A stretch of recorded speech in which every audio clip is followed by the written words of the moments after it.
You might not expect the sea to invoice you, but in the north it does, very politely, and always in gold, no thicker than a fingernail. Old skippers say that Ran, who keeps a house under the waves with more rooms than a fjord has folds, sends up a bill not with ink or seal, but with a net that feels like cold air touching your wrist. The cost is modest when everyone minds their manners. A small ring, a clipped bead, a thin coin warmed in a palm and cooled in the water. It is less about payment and more about remembering that the sea has a registry, and even the quiet breathing of the boat is entered there. If you are still awake in a few minutes and feel charmed by the idea of a goddess running a tidy maritime accounting office, you can always subscribe to more of these drowsy ledgers, or make no note at all. Ran is unhurried, and so am I. Before the oars go out or the sail thinks of learning the wind, there is a little ceremony that happens with the softness of steam rising from a cup. Someone brings a coil of rope that has learned humility from many winters and places it beside a bit of ale. A finger's weight of gold rests on cloth, more shy than bright. The steersman, who understands that a boat is part animal, part cupboard, and part courtroom, says a few small things to the deck. He calls the sea a host first, a judge second, and a stomach last, which is a tidy order you can remember even while being sleepy. Then the ring lowers, cools, and lets go. No flourish, no splash, shaped like a hero. The ritual is convinced that large faiths live best inside small gestures. After the coin leaves the fingers, everyone exhales at the same time, and if you listen closely, you can hear the planks relax, the way a chair does when someone finally chooses it. Names come next because the waves like being introduced. There are 9 daughters of the sea giant and his patient wife, and sailors greet them as if greeting stern aunties who will decide how loud dinner gets. Defa, who lifts. Blogada, who shows her red hair in storms. Heffring, who heaves with a tidy sense of duty. And the others whose names taste like wind on the tongue. Each name is said as if it were a weather report, but a pleasant one. People do not shout them. They speak as if laying out spoons in a row. Words are counted like strokes, so courage does not outrun caution, and the prow nods to the swells like a junior at a council table. Some say that calling the waves by name is less a charm than a checklist, and there is comfort in that. You can forget prayers in the excitement of life, but a checklist survives, laminated in the mind. The net itself, Rand's famous one, prefers to be discussed as a rumor. Sailors do not describe its chords so much as the moment a boat stops arguing with its own wake. It is a mesh reputed to be finer than rain and quieter than a large cat deciding whether to sit on your book. It is said to be so soft that even fear passes through, leaving only a faint outline, like a thumbprint on cold glass. Nobody wishes to see it, which is exactly why they talk about it after dinner, understating things on purpose. Survivors, people who met trouble and now keep their soup closer to their lips, report that the sea sometimes presses a hand to their boat, not a violent hand, just the kind a mother uses when she passes through a crowd. That is how the story is told, with a shrug and a nod toward the net that no one saw. In the north, belief and habit are married. The leaf is the quiet spouse who speaks rarely, and habit makes the lunches. Payment for such a soft tax is small. Gold is called sea fire, not because it defeats the dark, but because it answers it politely. A brooch, a bead, a clipped coin, these are all appropriate. To offer more would be like bringing a gallon of milk to a tea party for 2. Excess is a kind of rudeness offshore. The gift is deliberately light, almost weightless, so that the thought can travel faster than metal. When the ring leaves the palm, it takes talk with it. The boat, briefly, is all listening.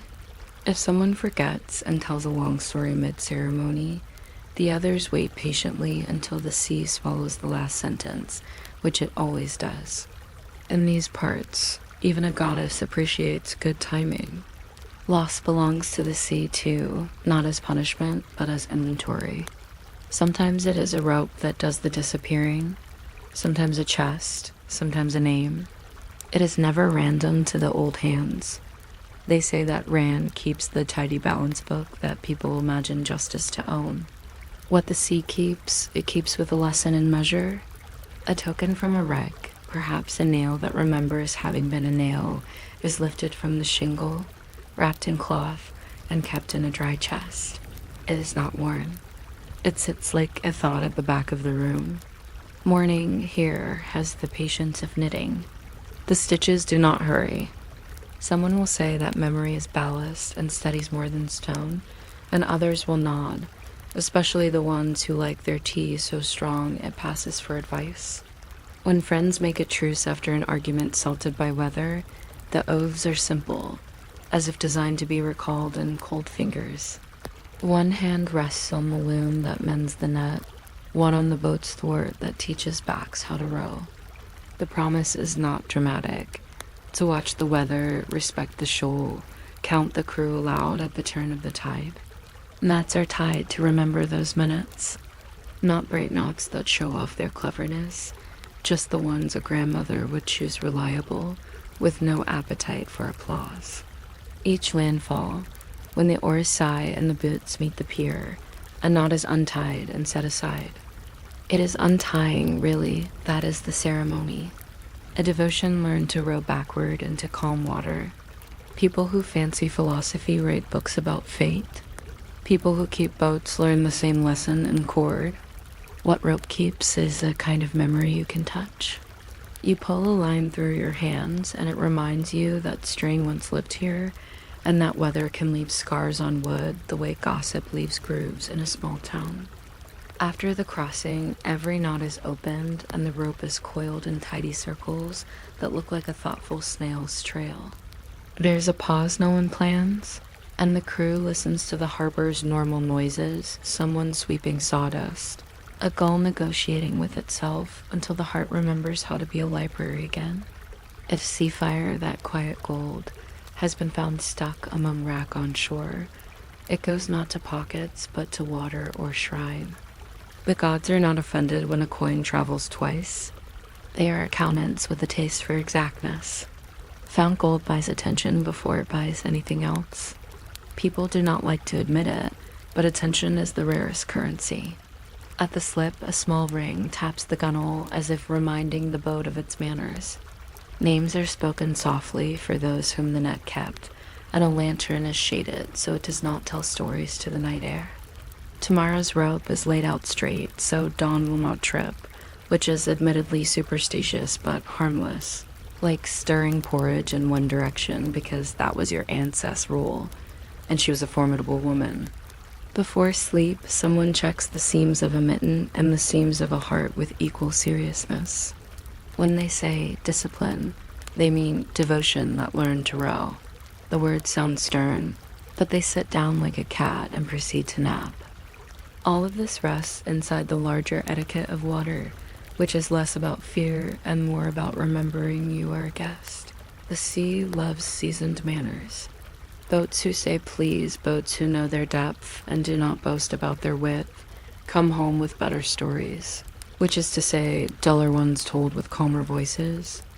A chipped cup lives beside a coil of rope, and no one apologizes for it because it pours just as well. Apology is saved for forgetting to look at the clouds.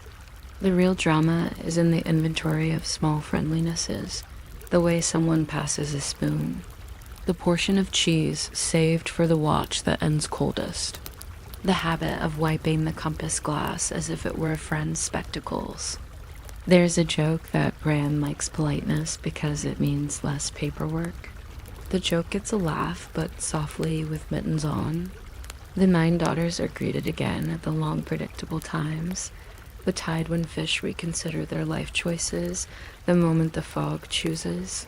Its color the point when even the cook goes silent to hear the keel suggest an opinion. Sailors do not expect the sisters to obey. They merely check in, as if leaving a note. We passed by. Thank you for letting us. Great strength is admired in the north, but greater than strength is predictability. A schedule is a kind of charm. The god of thunder can keep his hammer. The steersman would rather keep his list. When the fog comes thick as wool and the world smells like a clean cupboard, a low story is told about a coin, a ring, and a smile that cooled in the water. The story has no moral besides we remembered. Calm descends as if it were tied to the boat with soft twine.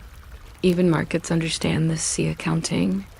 A bit of sea fire appears in a stall, and people behave as if a sparrow has perched in the rafters, not rare, but too delightful to ignore. They fold the cloth back gently. They remark on the weight politely, the way one remarks on a child's drawing without ranking it against all other drawings ever made. A buyer might say, "The sea is a careful collector," and the seller will answer, "And a fair lender," which means the price is moderate and includes a small discount for good conversation. It is an economics class that takes place entirely among Nods. No one argues with Rand's rates. The goddess charges mostly in attention and returns the change as weather. There is a custom that whenever the first ale is poured on a new voyage, a drop goes to the deck and one to the wind. The sea does not drink much, it just likes being asked. The drop on the deck encouraged the planks to stay friends with each other. Boats are, after all, a treaty among trees. People who dislike sentimentality may roll their eyes, but they still pour the drops because even efficient people enjoy rituals that last 2 seconds and make the world behave. The old pilot, who used to laugh loudly, has learned to laugh softly so the gulls don't think he is challenging them to a contest. He has discovered that quiet jokes get the same warmth without spooking anything. When a voyage ends as most voyages do, with boots on a dock that remembers everything, there is a small inventory taken with the patience of someone counting beans after dinner. Oars, present. Nets, accounted for. Pride, lowered respectfully. Crew, named in a calm voice because names like to be recognized. A little copper token is placed back in its box. The rope is rubbed with fat and whispered to. The boat is thanked for minding its manners. People say, "See you in the morning," to objects without meaning anything mystical by it. They just find it polite. The harbor returns to its domestic chorus hammer, gull, bucket, gossip the size of a teacup. It is not exciting and refuses to be. That is why it works. Sometimes the sea keeps more than you offered. A lucky day becomes a foggy afternoon that refuses to leave, and the crew misses the pie cooling on the window. They pay in patience and are reimbursed in a sunset notice later, which is a fair exchange if you count it slowly. Sometimes the sea returns more than you gave. A stranded plank that becomes a shelf. A coil of foreign rope that tries to teach your rope an accent. Everyone agrees that accounting for kindness is harder than accounting for coins. People try anyway. The ledger is kept in the head, in neat lines that will be remembered during winter when stories walk from house to house, like friendly neighbors wearing extra socks. Night finally puts 2 fingers to the lips of the pier. The lantern is shaded again. The tongue of its light becomes polite. Someone says the 9 names one last time, not to summon, but to shelf. The air tastes like salt and warm iron. A ring taps wood. A sleeve is tugged down over a wrist. Tomorrow's knots are laid among the coils in a way that invites morning to step around them without incident. It is a bedtime ritual for boats, lulling them with the promise of careful handling. People go home and continue the theme. They fold their clothes as if rolling a sail. They place a spoon so it won't wake the next spoon. They take the gold of their day, bright moments that never learned to shout, and set it gently on the water of memory, paying the small tax that keeps luck circulating. The harbor closes the way a book does, not slammed, but leaned shut by gravity. Tide kept, voice quiet, tribute carried without display. And if some listener somewhere is already nodding, nearly aboard a light sleep that will drift them beyond the last buoy of the mind, Rand will file the evening undersettled. The ledger is patient. It turns its page without a creak and waits for another morning, which is just another chance to remember, to count, to name, kindly to put a small. coin in a wide hand, and to let the boat breathe with the tide as if nothing important has ever needed to hurry. You might not expect the history of library chains to be relaxing, but it turns out the soft clink of iron links in a wooden room is basically medieval white noise. In the 14th and 15th centuries, books were expensive, people were curious, and librarians possessed a level of cautious optimism usually reserved for cat owners buying a new plant. So they chained the books to the desks, not for theatrics, not for punishment, just because vellum and hand-copied pages had a way of strolling out under capes. If you were still awake by the time we reach the standardized chain lengths of the Oxford stations, feel free to subscribe. Or don't, like a good librarian, I'll be here either way. Shuffling notes and putting a protective finger where a bookmark should have been. The day begins in a chained library a little before the bells because books are morning creatures. Doors open with the long indoor exhale of ancient hinges. The custodian pads across flagstones and runs a thumb along a shelf edge to see if the dust has organized itself into an argument. Light sifts in through diamond panes and lands on oak lecterns, which seem to yawn. A chain lifts and falls when the window latch is set. The sound is tiny as a teaspoon in thick cream. Inventories are consulted. Medieval inventories, it turns out, love lines and margins. Each volume is listed by a courteous title. Augustine in the large hand, Aristotle in the smaller sermons, in a script that looks like a brisk walk, and then by a location formula that reads like something a wizard might murmur to find his slippers. North Range, third desk, second book from the aisle, chain 4. You are not supposed to hurry with these directions.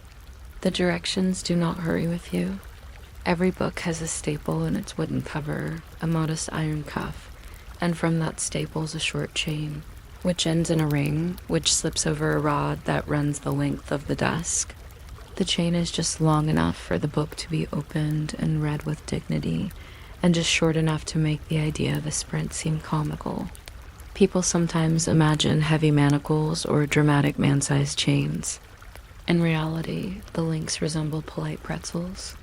An average chain was 6 to 8 links, and the preferred metal was wrought iron, not because it looked stern, but because it didn't shed crumbs of itself onto the parchment.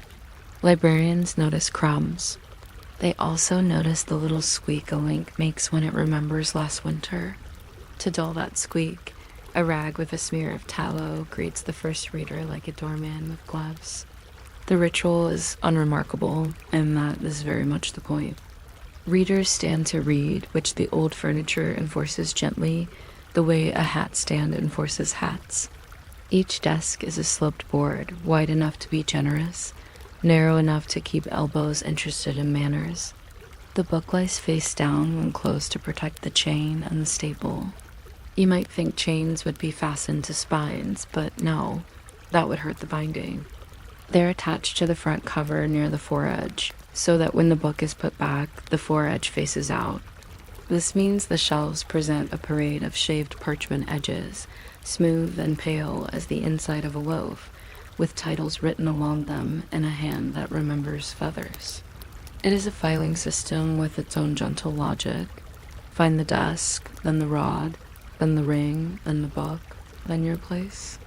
If you are the sort who prefers alphabetical order, you are invited to breathe into a paper bag and admire the beams. Borrowing policies exist, but they are more like weather reports than laws. A prior can borrow, a doctor of theology can borrow, a particularly responsible canon with witnesses and a deposit can borrow. Everyone else borrows the desk. Thus, public reading becomes a quiet, standing festival of stillness.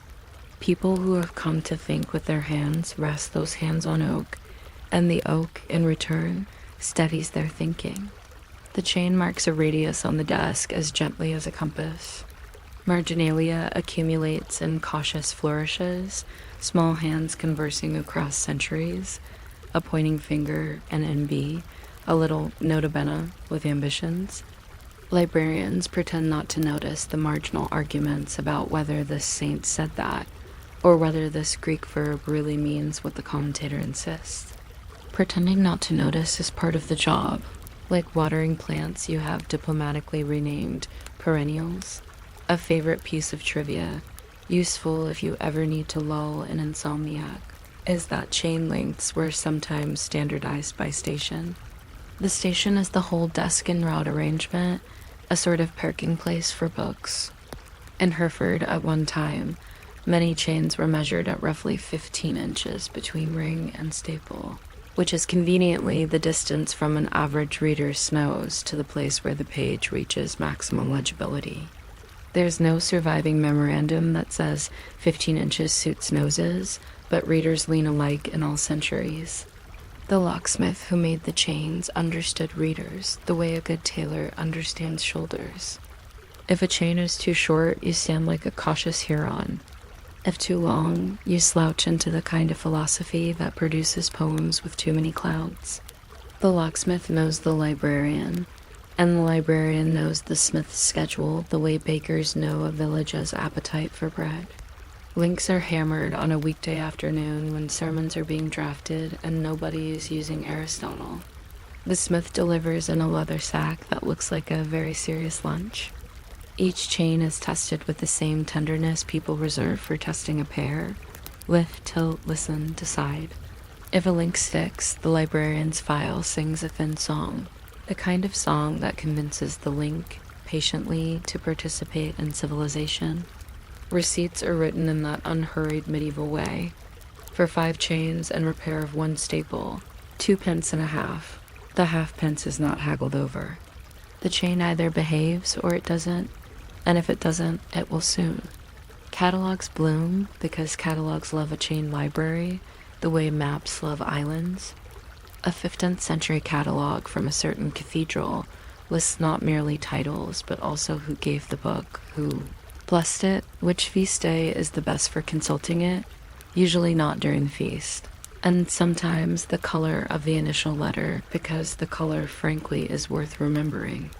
Summa of Thomas, with fine blue and red, which is as precise as saying the good blanket.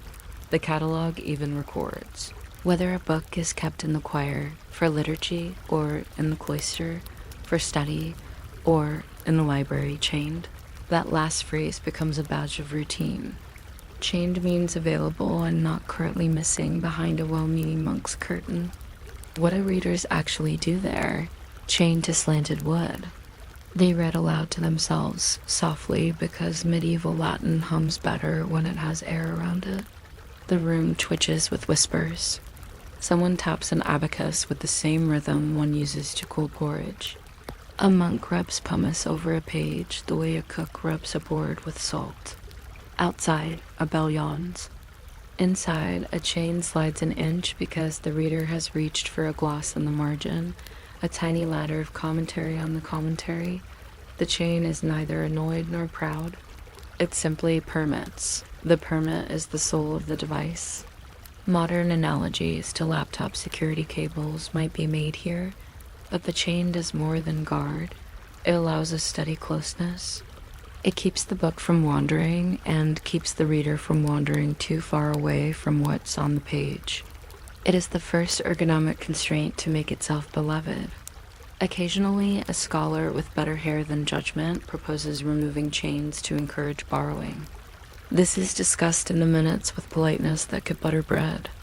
The counter-argument reminds everyone that the library's books are community tools, like the altar candlesticks or the good ladder. Tools live where they are used. Besides, the chain encourages the small ceremony of return. You finish a page. You close the book with 2 respectful hands. You guide the ring back along the rod. The desk receives the volume with the wooden sigh. The chain, having been a small horizon for your attention, goes slack like a satisfied cat. Cats, by the way, were sometimes invited to live in libraries for mouse control. They were not chained. This is not because librarians love books more than cats, though you may imagine they do. It is because cats have their own policies. After a century or two, the Renaissance decides that sitting is fashionable, and some chained libraries experiment with stools. The stool is a cautious object, placed where it cannot tempt the chain to dream of the door. Scholars sit to copy while standing to search. Copying, like breathing, happens at a reliable pace. Every so often, someone flicks a knife to trim the quill into cooperation. The mid-afternoon light arrives wearing its best behavior. The chain never complains about the change. It only remeasures the radius around the reader. Scribes learn to turn a chained book with a kind of pivot that looks like politeness made into geometry. Lift the near board, rotate on the ring, rest the far board. It is slow and it never spills ink. Meanwhile, pledges and deposits, those medieval cousins of library cards, enjoy their own career. When a book is borrowed by a bishop with travel plans, or a doctor who has promised to return after the plague, or a professor with a parchment satchel, the borrower leaves one book in pawn for another. The pawn book is often of equal or greater value, which provides librarians with the quiet thrill of holding someone else's treasure. Ledgers record these swaps with the sturdiness of fence posts. Master Hugh gave the Book of the Sentences in exchange for Aristotle on the Ethics to be returned at Michaelmas. Dates cling to these records like burrs to cloaks. When Michaelmas ambles past, the librarian walks the cloister with a list, practicing the art of the gentle reminder in a world without envelopes. The art mostly involves eye contact and the phrase, "I believe you were in possession," said as if the possession might have changed hands while the speaker was saying the words. Then printing arrives with its gleeful multiplication of pages, and the economy of books melts like late snow. Chains begin to look less like the best idea in the room. Still, some places keep them because habits make their own weather. Even in the 17th century, you can find a library where a shiny new printed book sits beside a senior manuscript, like a young apprentice dining with a wise aunt. Both are chained. The printed book hums with uniform letters, the manuscript with the music of hands. The chain holds them like a chorus line.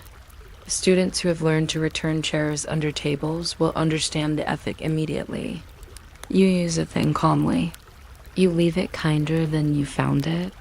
You do not surprise a librarian unless you absolutely must. The measurements of the furniture, a subject that will definitely not interrupt your sleep, are delightfully specific.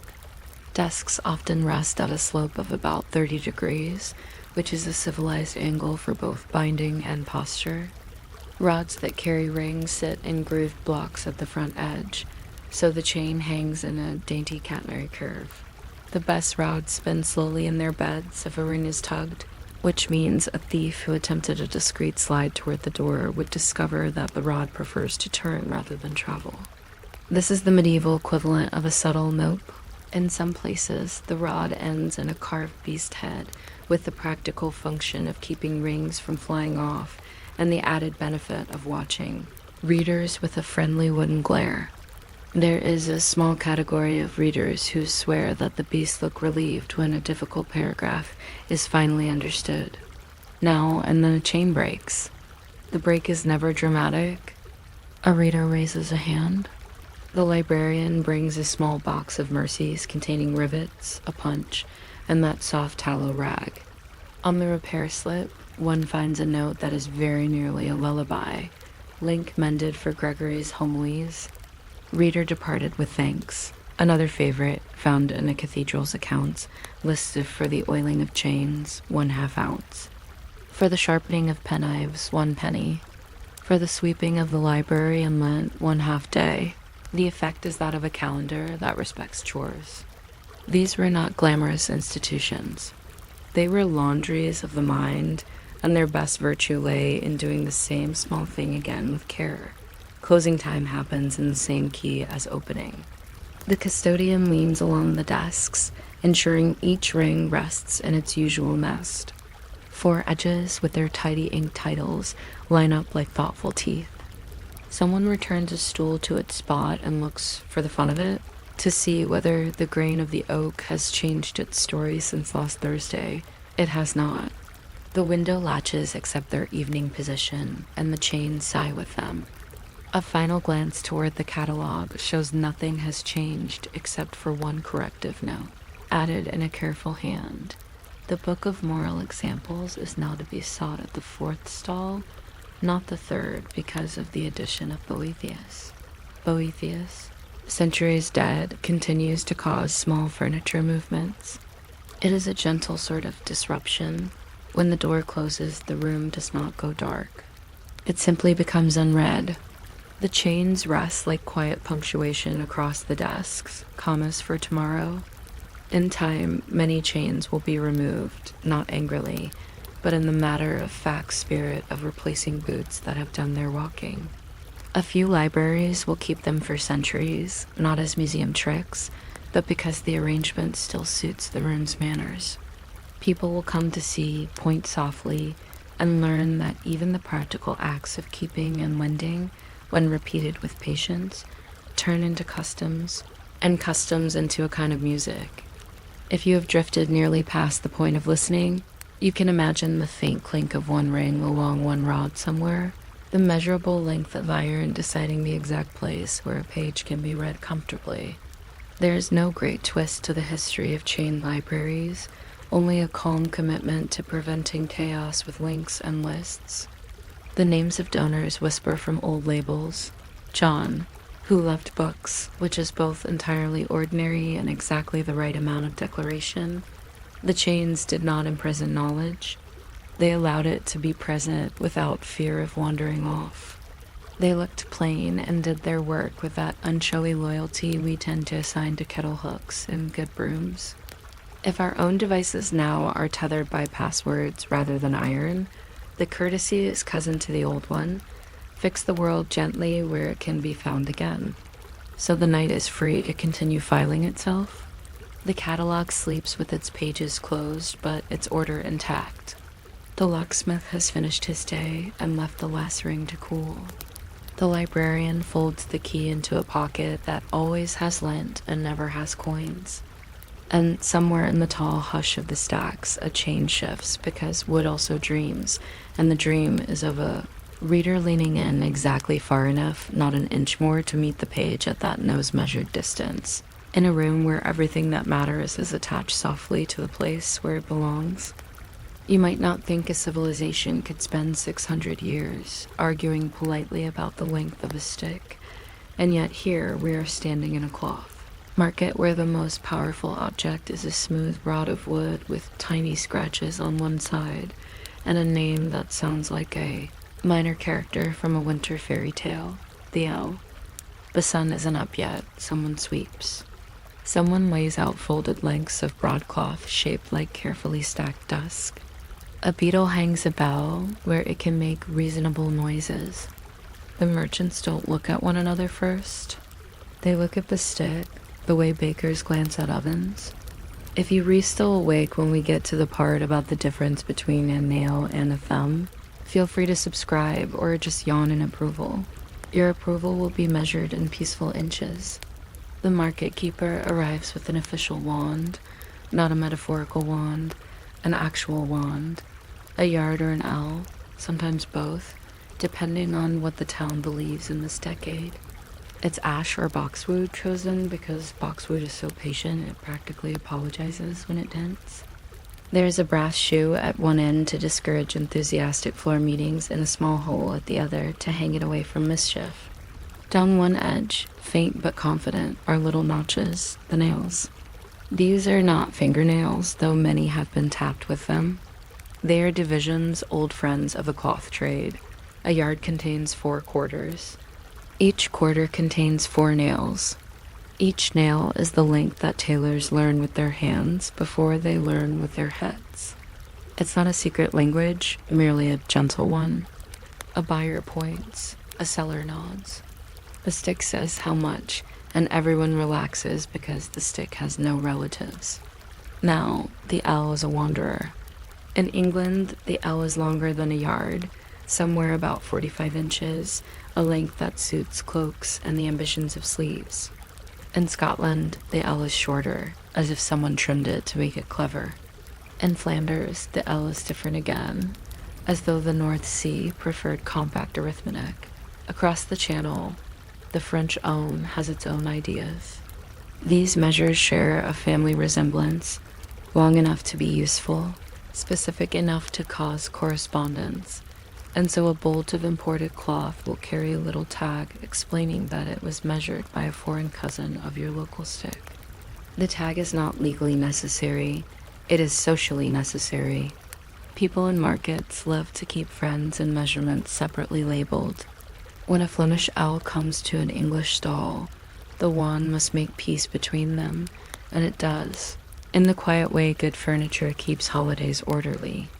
In larger towns, an inspector performs an almost invisible ritual that keeps the whole business from fraying. He is sometimes called the almager, a word that sounds like a nap in a chair near a window. He arrives with a pouch of lead seals, a pair of little pincers engraved with the town's badge, and a gaze that can tell oak from ash at 10 paces while remembering last year's yarn prices. When cloth is honestly measured, he presses a seal through a small ribbon at the end of the bolt. The ribbon has no magical property other than making the seal easier to admire at a distance. If the cloth is short by a nail, the world does not collapse. The almager frowns, the seller shrugs. They discuss whether the warp shrank like a shy hedgehog during finishing, and a small correction is made with a knife that has already cut more chalk lines than bread. The lead seal, properly impressed, is a very small moon. It glints the way good habits glint. The stick has a social calendar. On feast days, it stays in a cupboard with a respectable door. On market days, it comes out early to smell the weather and absorb the opinions of sleeves. In some places, a brass yarder owl is sunk into stone, usually near a doorway that has decided to keep history. People place their wooden wands on the brass to see whether winter has made them philosophical. Brass measures don't change their minds between Tuesdays. The wooden ones, being living things postponed, behave a bit like violin bows. They prefer certain humidity. They respond to attentive hands, and they will warp just enough to tell a story about where they've been stored. A careful keeper rubs the rod with a cloth that has seen better shirts. It warms under the rub like a cat and settles nearer to true. The earliest inches have barleycorn in their family history. If you lay 3 barleycorns end to end, barleycorns that have not been tyrants about their size, you arrive at something very much like an inch, and from inches arise feet, and yards, and from yards arise rods and chains, which are convenient when measuring fields that have no intention of returning the favor. The cloth market rarely needs rods and chains except in conversation, at which point someone inevitably tells the story of a farmer who tried to use a measuring chain indoors and discovered that a room measured in links feels like a polite accident. The L-wand, by contrast, is a domestic tool. It knows where to rest. It lives in a world of counters and chalk and the small talk of buttons. Tailors keep their own sticks, and you can tell a new tailor by how often he measures the stick with itself, a loving, circular activity. The veteran tailor reaches for the nail marks without looking. His chalk is a small, miraculous loaf that never runs out, at least until it does, at which point he confidently pretends it hasn't. He marks a sleeve in quarter yards, muttering comfortable arithmetic, 3/4 for the body, 1/4 and a nail for the sleeve cap, 1.5 for the skirt, if the wearer likes the sweep of it. The client nods as if the tailor has read aloud familiar psalm. In some shops, the measuring stick has a handle darkened by generations of careful worry, and at the handle space there is a tiny bruise where apprentices have tapped it against tables to call the stick to order. The stick does not object. It was built to be both precise and companionable. Meanwhile, the inspectors keep their lists. A town will issue a proclamation now and then reminding everyone that sticks must agree with the town's master measure, which lives in a chest lined with righteousness. A clerk reads the proclamation in a considerate voice. "Let none sell by short yard nor false ell," he says, inventing neither rhyme nor urgency, just rhythm. People nod. Nobody plans to be a villain. They plan to sell buttons. At the edge of the market, a small man sets up a stall that sells nothing but new yardsticks, bundled in fives like orderly reeds. He will trim yours if it has grown allegorical. He will re-ink the nail marks, his brush careful enough to be mistaken for superstition. A good yardstick is a social contract with grain running through it. In the great towns where guilds keep minutes like hymnals, a brass standard might be fixed into the wall at the guild hall door. On quiet afternoons, you can watch a procession of wands being compared, tipped respectfully against the metal, like pilgrims kissing a relic. Not all wands match. Some are thickened by varnish to disguise unambitious lengths. The varnish is discovered. Its maker is advised to seek a career involving pots rather than measures. The Guildhall door listens to all this patiently. It has heard everything a door is meant to hear. Rain, arguments, jokes about buttons large enough to fasten a barn. Beside the brass bar, a stone plaque assures strangers that this yard is the yard, not a yard, and that any disputes should be retired with tea. When the plaque was carved, it must have taken hours to decide how serious a yard should look in stone. They chose mildly. As centuries rearrange themselves into new fashions, the yard finds a rival not out of malice but out of geometry. Somewhere in Paris, a bar of metal is kept with such care that even dust is admitted by appointment. The meter has its debut, gliding in with clean decimal steps, very smooth, very modern. The sort of measure that tidies a drawer and labels the lids. In shops, dual-marked sticks appear. One edge keeps faith with quarters and nails. The other speaks in tens and centimeters. Tailors become bilingual in units, which is easier than becoming bilingual in language. A sleeve does not answer back in grammar.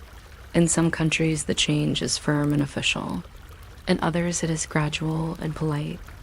On certain islands, the old yard stays in conversation like an elderly aunt who knows where the scissors live. The new meter, being a bar of a fixed nature, wins the sympathy of inspectors who enjoy the feeling of closing a case. But even as the meter becomes confident, the humble nail keeps turning up in notebooks. If you ask a tailor how much cloth for a modest skirt, he might say 2 yards and a nail. The way a baker says, a touch of flour. It's not an exact term. It is a working friendship with exactness. Old sticks migrate to domestic lives, demoted to curtain rods or exalted as sword stand-ins by small nephews. Some acquire pinprick holes where thumbtacks held patterns. Some get painted with cheerful advertisements and given away by hardware stores, precisely because they are slightly inconvenient, but in a lovable way.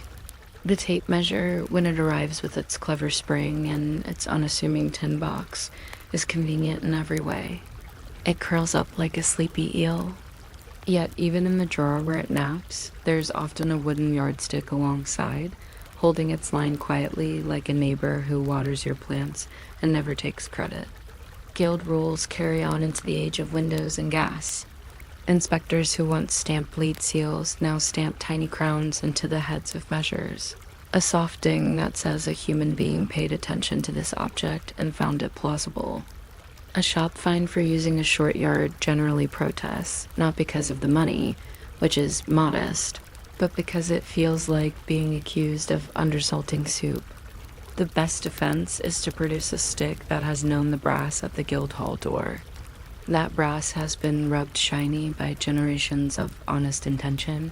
Some of those intentions were late for supper. Some were early for principles. None of them were in a hurry. There is a plotless pleasure in the vocabulary. A cloth is broad or narrow long before it is lovely. A bolt is a word you can lift. A piece is a piece. The old word clip for a short measure is a sigh turned into a noun. A nail is a kiss of length. A thumb appears in some towns, as in a yard and a thumb, which is close to a modern salesperson saying, just a little extra so it hangs right. In ledgers written in careful hands, merchants promise good measure and goodwill, the 2 best double measures ever invented.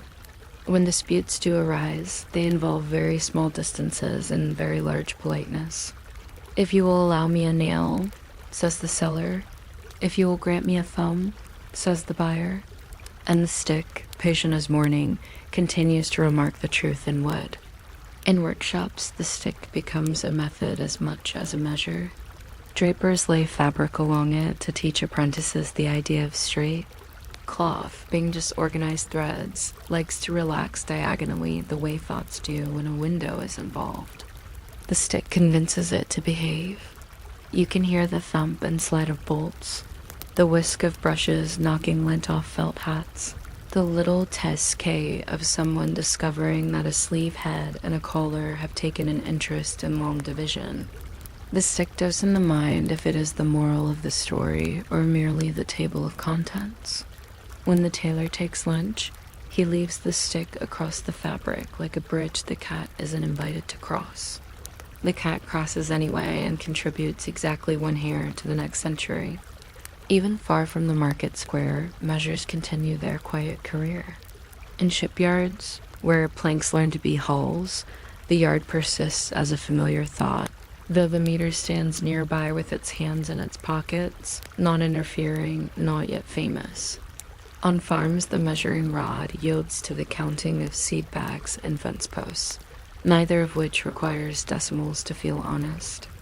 In schools, a teacher holds up a bright ruler and mentions inches, centimeters, and, for the charm of it, barleycorns. A child pictures 3 little grains in a tidy row, understands nothing, and adores the idea. The day the child learns that shoe sizes still remember barleycorns is the day measurements begin to feel like relatives turning up at reunions with casseroles. There's one more piece of the story, so small it fits into pockets and nevertheless takes up whole afternoons. The habit of checking. Inspectors check measures, tailors check lengths, buyers check bills, clerks check lists, and somewhere in an office, a person checks the master measure that checks the checkers. This person has a key to the chest with the brass bars. The key has an honest weight. The chest opens with a slight complaint that is almost language. The bar lies within, unexcited by time, a line too proud to be fashionable. It is lifted, compared, noted, and returned. The lock turns. A line marched across a page. The person in charge sighs in the agreeable way people sigh when a door has been locked behind them and their work has done precisely what was asked. Nothing dramatic. By the time evening returns to the cloth market, the stick is a little warmer, the brass shoe a little more convinced. The chalk lines along fabric like pale arguments that have decided to agree. A buyer accepts an extra nail because the seller told a good story about rain and moons. The onager seals one last ribbon and writes one last note, his quill resting on the grammar of trade like a sparrow on a gutter. The shops fold their cloth as if closing books. The wall with the brass yard cools but does not forget how to be correct. Somewhere a tape measure curls itself into sleep with the tidy click of a lid. The wooden stick leans in its accustomed corner, unconcerned with revolutions of measurement because corners have their own calm. In the morning, this will happen again, and the day after, and the century after, with variations in hat size. The names may change: yard, ell, ohm, meter, but the human gesture remains exactly the same. A hand reaches for a known length, sets it on a surface, and trusts it. The trust is the real instrument. People who make and sell and wear and launder all become part of the quiet fraternity of those who prefer things to fit the way days prefer to have mornings. If there is an anthem, it is muttered. If there is a monument, it is smooth and useful and small enough to be mistaken for a rule. So we leave the market as the lamps are being pinched out, as the cats are making election speeches to empty benches, as the floor remembers the pattern of shoes. Somewhere a clerk adds a line to the book. Sticks examined and found commendable. The line is not trying to impress anyone. It is trying to be accurate. And accuracy at this hour is a kind of lullaby, measured in nails and quarters, in barleycorn legends and polished brass. in the distance from a tailor's thumb to the place where the cloth agrees, softly, to become what it was asked to be. You might not expect the quiet history of dropping a painted wooden ball to be the reason ships found their way across oceans, but there it is, sitting on a pole in the wind, pretending it is not important. We are in a harbor where gulls narrate without citation and the smell of rope takes notes. Every day, almost every day, at nearly the same moment, a time ball slides down its mast with all the drama of a biscuit being lowered onto a plate. It is not even a full descent, more of a dignified shrug toward gravity. Yet hundreds of eyes soften when it falls because wrists can finally agree, and chronometers can stop feeling misunderstood. If you are still awake by the time we reach the chapter on paint formulas for weather-resistant spheres, you are welcome to subscribe or simply nod as if you meant to. The ball is bigger than it looks from the quay. Up close, when a keeper hauls open the shed that keeps the rope dry, the sphere fills the doorway like a thoughtful moon. It is wood over a light framework, sometimes copper-clad, sometimes canvas stretched, sometimes patched by a carpenter who believes boats and balls are cousins. The surface is painted a color someone once called signal red or observatory black, with the certainty of a person ordering tea. The color matters less than the contrast, because sailors have a talent for spotting differences and an impatience for guessing games. The keeper checks the seams where last winter hardened the varnish into polite stubbornness. He even carries a little tin of putty for nail holes that were not holes last week. None of this is heroic. It is maintenance, which is a kind of practical poetry written with brushes. Behind the mast, there is usually a room that knows the time before everyone else. On the table, a transit telescope that points across the roofs to a star that is always on time, a regulator clock that breathes in the measured way of a cat sleeping on a warm dictionary, and a ledger with ruled lines so straight you could play the violin on them. The keeper consults the regulator, then the sky, then the regulator again, the way a person checks pockets while leaving the house. He winds the clock after breakfast but before letters, because the spring has likes and dislikes. In some ports, there is a telegraph wire that carries noon from an observatory to the ball, traveling faster than gossip but behaving with the same neat abruptness. The keeper watches the needle twitch at the appointed second, and his hand moves to a lever that politely informs the ball it is time to be useful. At sea, a chronometer is a small, proud world that believes in silence and lubrication. The brass box holds a gimbal cradle that lets the balance wheel continue its delicate arguments with friction, while the ship compares itself with the horizon. But a chronometer is also anxious. It wants confirmation the way a librarian wants a shelf list. The time ball, dropping at precisely the agreed second, is a daily reassurance that the ship will leave the harbor with correct minutes folded into its bearings. Whole careers have involved long conversations with that falling sphere. You drop. I watch. I adjust a few seconds, and in return, I promise not to sail into Brazil by mistake. The bargain is calm and tidy, and it happens in the open air, in public, with the wind approving, or at least participating. Of course, not all balls fall at noon. Greenwich, in a fit of personality, drops at 1 o'clock, which allows ships to eat calmly and then set their watches with rice pudding still on the spoon. Portsmouth insists on noon because forts are better at agreeing with the sun than with Greenwich, and San Francisco, which loves the fog as a form of subtlety, experimented with flags and cannons before the ball proved it could be seen most of the time and guessed the rest. In Paris, on bright days, a tiny cannon on the Champs-Élysées used a magnifying glass to set fire to its own fuse at noon, a method so delightfully literal that Parisians trusted it out of sheer charm.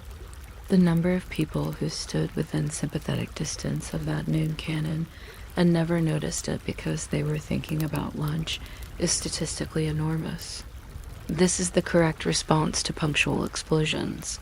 Before the drop, there is the rise, performed each morning by a winch and a rope that has learned to behave. The keeper cranks the handle with the rhythm of a hymn that never reaches the chorus. A ratchet clicks, saying yes in small syllables. At the top of the mast, the ball sits on a catch that will let go when given one clean instruction. If the wind is heavy, the ball leans a little and then pretends it meant to, like a gentleman stepping aside for a cue. There are not many masts that spend their careers holding up a punctuation mark. This one does. It holds a comma between morning and afternoon, and of the second agreed upon by institutions that rarely agree on the temperature of tea, the comma drops and becomes a period. Harbor life builds little rituals around that second. A clerk in a counting house stands and looks out of the window, absolutely nothing else. A boy delivering messages pauses on the step, inventing an errand lasting exactly as long as the ball's reluctant descent. On deck, a mate with a kink in his hat holds a pocket chronometer level and watches its mouth open and close. The ship's cook glances at the ball as if it were a loaf being turned. In one dockside tavern, a landlord rings a bell that is ceremonially late, and everyone resists the urge to be impressed. Micro hooks arrive with the braise, a barrel of tallow marked for the regulator, an argument about whether a black ball is easier to see against clouds than a red one against blue, a note in the ledger that says ball stuck half down, apologize later, the last phrase crossing out 3 other, less polite versions. There are failures that teach patience. Lightning has an opinion about tall masts and occasionally expresses it. On those afternoons, the keeper writes, "No signal owing to weather," in the register with the brave economy of a man reporting that the sea happened. Sometimes the telegraph line fails, and the keeper, with all the grace of 19th century redundancy, drops the ball on local noon by the sky rather than by the wire. Transit, tick, tick, release. There are also days when the ball makes it halfway and thinks better of the whole idea, resting there like a thought that refuses to become speech. The keeper knows to pull the auxiliary cord, which is not heroic either, just sensible, and then the ledger gains a small annotation shaped like forgiveness. Paint deserves its own paragraph. Painters of time balls work in a wind that edits sentences. They sand with sheets that were once confident, and they apply primer and strokes that would qualify as sermons if only the congregation were more spherical. The top coat is laid on in sequences that follow the grain of weather, not wood. For red, iron oxide, linseed oil, a dash of patience. For black, lamp black, an opinion about gloss.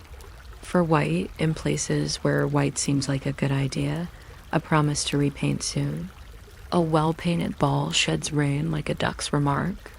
A badly painted ball becomes a weather diary and is gently scolded. In one port, there is a rule that if birds find the ball attractive, the color is wrong. Nobody writes this rule down. They simply repaint until the birds lose interest. This is data-driven policy in its purest form. From on deck, the drop is both instant and elongated, a paradox that has made more than one navigator revise his belief in time. You expect a plunge and you receive a slide, as if gravity were a polite guest. The correct procedure is to mark the exact instant the ball begins falling, not when it lands. There are arguments about this that never become fights, because everyone lives near water.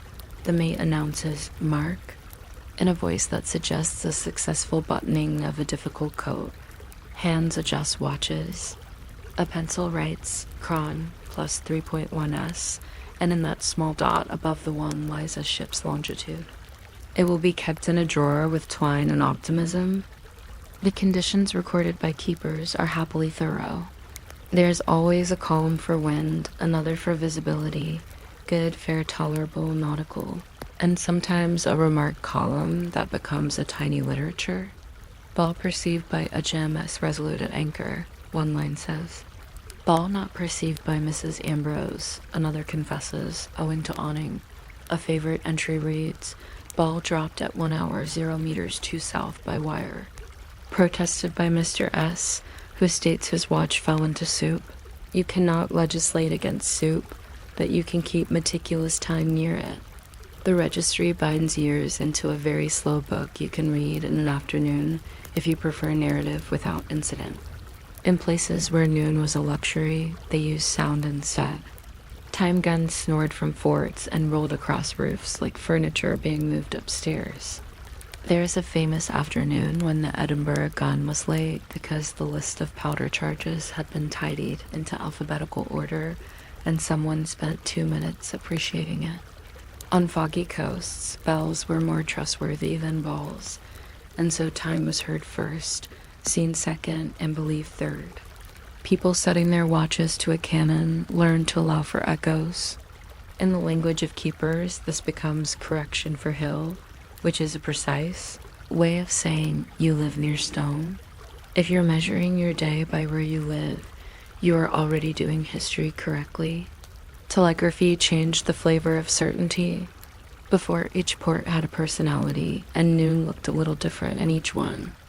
After wires arrived, noon became a traveling salesman. Greenwich Mean Time left London at the speed of wire and reached lighthouses that had previously kept company with only the sun and cormorants. The ball itself stayed local and visible, but its impulse came from farther away, which is a good description of most modern moods. A keeper could now explain a late drop with the sentence, "No signal from the observatory," which is a delicate way of saying time itself forgot to call. The public accepted this with surprising grace. It is hard to be angry at an abstract noun. There is an economy to punctuality. Watchmakers flourished near the docks because criticism had a street address. Your regulator gains, a captain might say, and a watchmaker would respond by polishing something you cannot see. Insurance companies stated, without any poetry at all, that claims looked rosier if a ship could demonstrate practical relationships with falling objects at noon. Merchants preferred captains whose logbooks contained small numbers with clear margins.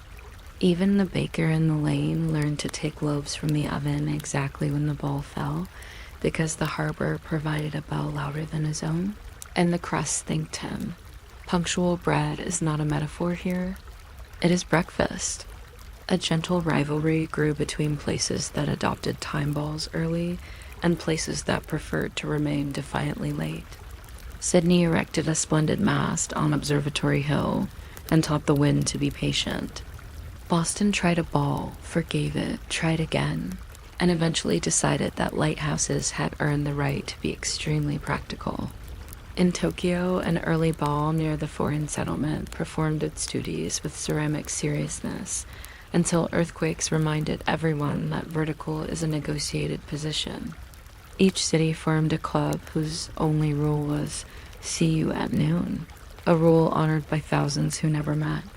Across oceans, anonymous citizens moved their hands at the same instant and then continued salting fish. Mechanical details lend the whole business a kind of friendly integrity. There is a release mechanism with the dog that bites a notch, and a small weight that convinces the dog to reconsider at the crucial second. There is a drum for the raising rope and a smaller drum for the safety line that keeps the ball from inventing downhill.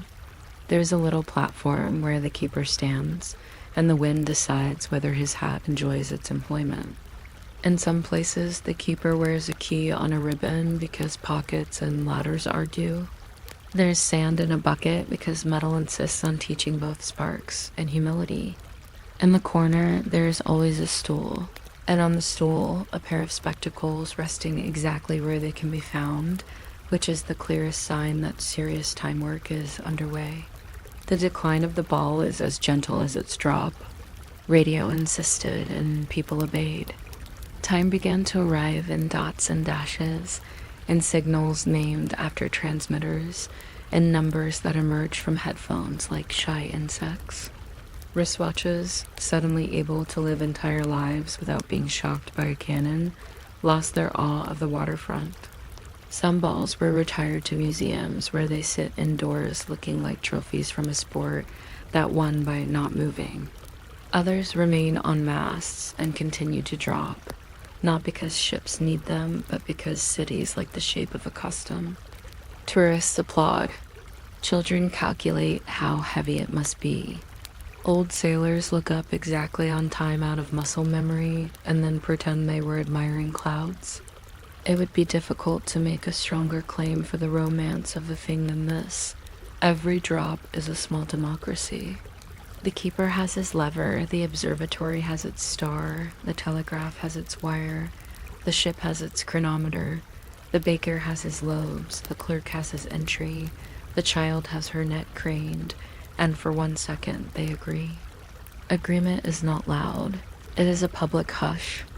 If a dog barks at the ball, and dogs frequently do, the bark becomes part of the record, not because anyone writes it down, but because someone remembers it and tells it with the solemnity of a footnote. The dog objected, they say, as if dissent were a national holiday. On paper, the reasons for all this are exact. Longitude is a difference of time, and time must be endorsed by something other than optimism. A ship that knows the time at Greenwich and the time here can decide where here is. The calculation is simpler than soup and more dignified than most speeches. A set of tables makes it official. Pencil taps, a number becomes a position, and the world narrows into a small cross on a chart. You can sleep better with a cross on a chart. At least one captain confessed that he loved the ball not for his chronometer, but for his nerves.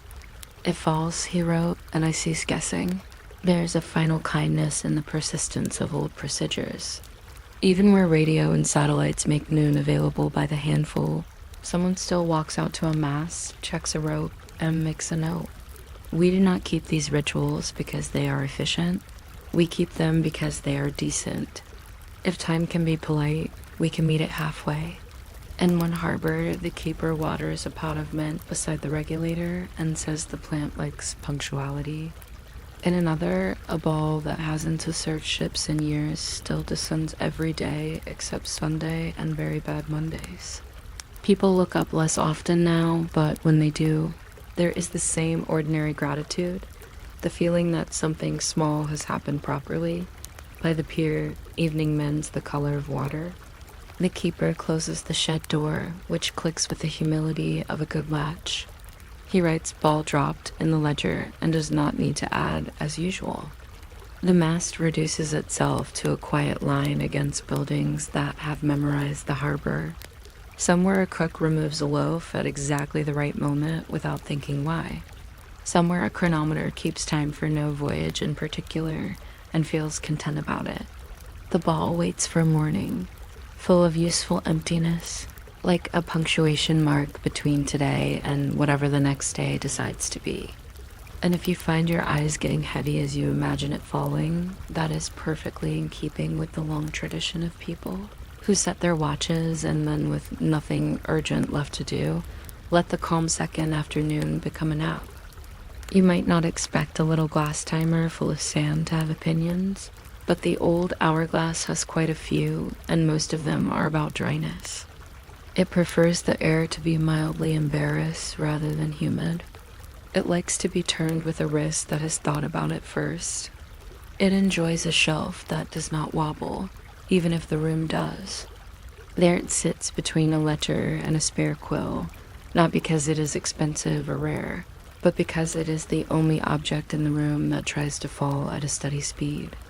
If you're still awake by the time we get to the historical debate over whether brown sand looks faster than white sand, feel free to subscribe, or just think the word subscribe very softly and let your eyes do whatever they want. The day of an old glass begins before its glassiness, in a shed where the sand is being convinced to behave. The recipe is not sacred, only careful. Some workshops use true river sand, washed in a sieve until the grains forgot they were once part of a bank. Others preferred crushed eggshell or powdered marble, less because it flows better than because it looks like it flows better, which is a quality valued by impatient clerks. Sailors liked ground flint. Abbots liked clean salt that had been dried until it stopped having opinions. A line of shallow pans sits near a stove, and someone with a long spoon turns the powder with the patience of a person speaking to a toddler about bedtime. Damp is the enemy. A single stubborn droplet can stop time in a very theatrical way. The powder is weighed, sifted again through a screen with a name like 12-wire or muslin, and then rested in a jar that knows the warmth of the shelf above the oven. There are notes pinned to the beams. Avoid wind. Avoid cats. Avoid conversation, and you sense that the hourglass succeeds mostly through the combined force of mild prohibitions. The bulbs arrive with a sigh of cooling glass. A blower has made them in the colorless mood of molten sand that has decided to be a window for falling. Two spheres, thin as a vow, joined at a neck that narrows until grains must pass in single file, like citizens at a doorway with very polite guards. Someone blackens the waste with smoke so the outline can be seen while the file is being filed. And then the maker worries the neck with a hot wire, smoothing, narrowing, measuring with a sliver of brass that bears tiny scratches where other necks have been declared sufficient. A funnel wrapped in linen, because linen pretends not to shed lint, introduces the powder to its future. Half the charge goes in, the halves are married with a small ring of mastic or wax, and the seam is warmed until it remembers that rings and spheres are cousins. A boy holds the glass over a parchment circle marked like a compass rose, and the grains are asked to fall while someone counts heartbeats. If the glass is fast, the neck is tickled narrower. If it is slow, a hair is drawn through the throat to remind it of generosity. It is, in other words, an instrument calibrated by fussing. When the hourglass arrives where it will live, it does not immediately get to be an hour. Sometimes it is a quarter. Sometimes it is as long as it takes to boil a soft egg, which is a unit perfectly at home in the kitchen of a monastery that rings for prayers anyway. Shipboard, it is half an hour, because bells like to count to 8 and then begin again, and the sea is fond of evenness. A mate turns the glass, calls glass, in a tone that suggests a small contract has just been renewed, and an entry is marked. First dog watch, second bell. On land, in a counting house, the glass marks the time a courier has to finish his ale and saddle his horse. In a print shop, at times how long a wet sheet must be left before someone dares to lay another on top. In a courtroom, it becomes a kind of punctuation. Advocates learn the grain rate the way singers learn a chapel's echo. The glass never rushes and never delays on purpose. It simply remembers what someone asked of it earlier in a room that smelled like varnish. Owners anthropomorphize their hourglasses the way gardeners talk to beans. A notary in Lubeck writes that his glass prefers the window when it rains. As if the grains enjoy watching the weather, they refuse to imitate. A midwife from a hill town wraps hers in a scarf when she walks at night, not out of superstition, but because she has learned the hard way that cold glass drinks the water from the air and then sulks. A sea captain claims his glass is happier lying on a cushion of tarred canvas, which is really his way of admitting that wooden tables have a rhythm of their own. People name them Little Moon, the Quick One, the Peace. If you meet a glass called Justice, you may smile. It will be used to divide something like silence into equal parts. The humor of the hourglass is quiet. Watch a person who is new to it lean down to see if the sand is moving. It is moving. It is just not volunteering to entertain. The trick is to notice the tiny heap forming below the throat. Its slope settling at the same angle you find on a child's sandcastle. This angle has a proper name that sounds like a law, and perhaps it is the angle of repose. The phrase itself is a nap in 2 words. People top the glass to help the grains along. The glass accepts the help but does not admit to needing it. In ships, the tapping becomes a kind of percussion that keeps company with the creak of cordage and the little complaints of the hull. In kitchens, the tap is a spoon against the bulb, then another, then someone saying, "Not yet." Calibration is a society of small habits. In one town, a baker's boy sent every Thursday to the alehouse because the landlord's clock is better than a rooster. He takes along the shop's quarter glass and stands by the great oak clock while the hand reaches a mark. He turns the glass and hums a hymn under his breath. If the sand finishes before the minute hand reaches the next scratch, the boy comes back with a note that says, slow an eighth. There is no instrument called an eighth. There's just a file, a hair drawn through the throat, another Thursday. On a frigate, the master keeps 2 half-hour glasses and an opinion. He turns both at once and watches their grains disagree by a few seconds, then writes his preference in the logbook with the steady hand of a man accustomed to compromise.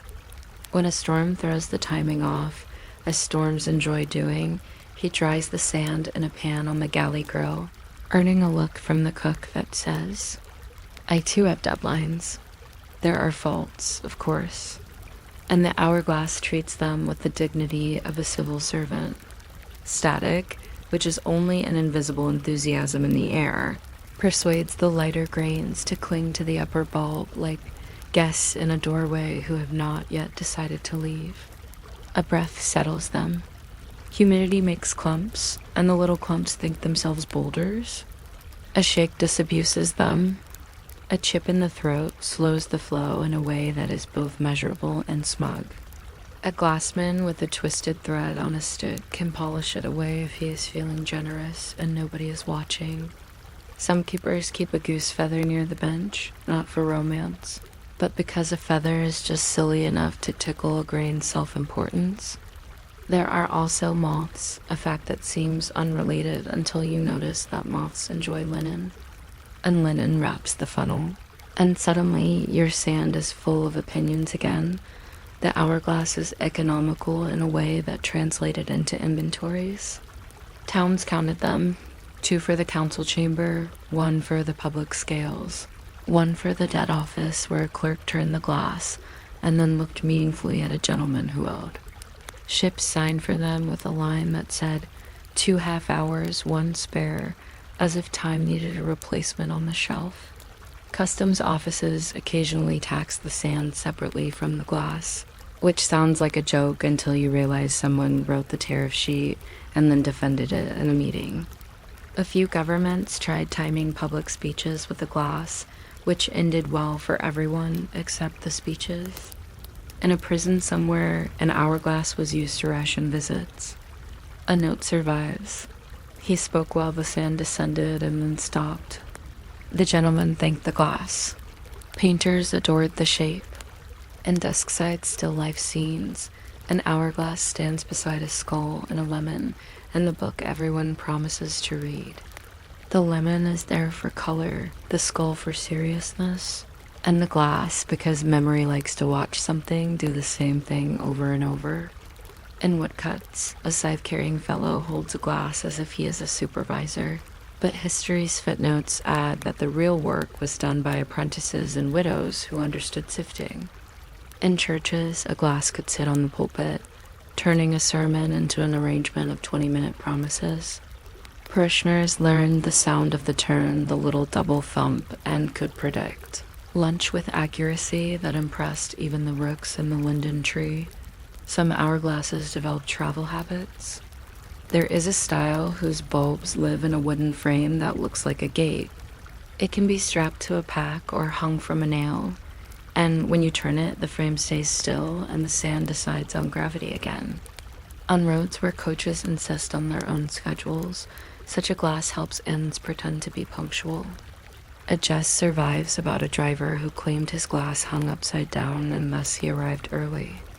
No one believed him, but they wrote it down, which is the first step toward folklore.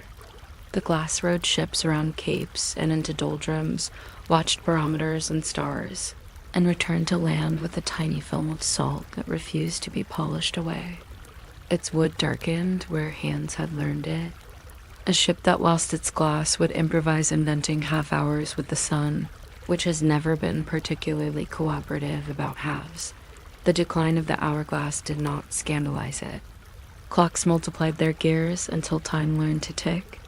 Springs coiled themselves into the jackets of gentlemen, then into pockets, then onto wrists. Electricity arrived with the expression of someone who intends to stay. The glass moved to manors where it became decorative, and from there to souvenir shops near beaches that made their own sand without a committee. In laboratories, the glass became a friend to boiling water again, timing being the respectful cousin of heat. In classrooms, it is a game. In kitchens, an egg custodian. In board games, a way to make children thrilled by a minute. The sand is dyed blue or green to suggest the ocean in which it once sailed. It accepts this with silence. It knows it is still doing what it has always done, which is to let grains fall until someone agrees that enough has happened. Collectors, who are really librarians with shelves that hold anything, write little cards for their glasses.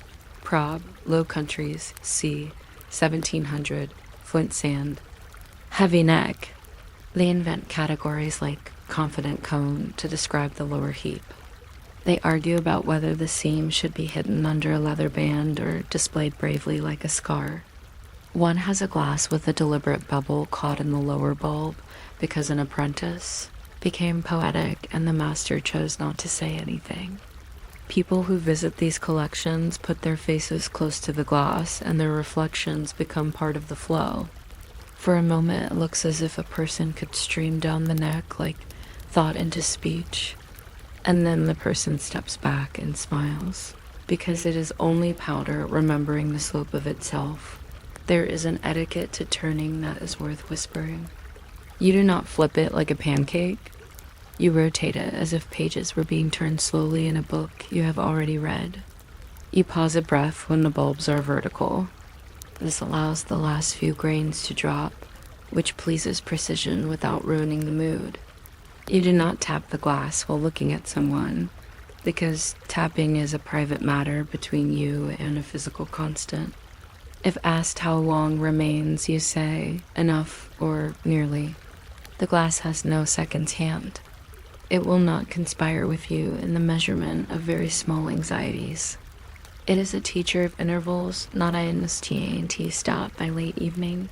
The glass has been turned enough times to be quietly tired, which is not a phrase in physics, but should be. A thin talc of dust rests where hands have handled.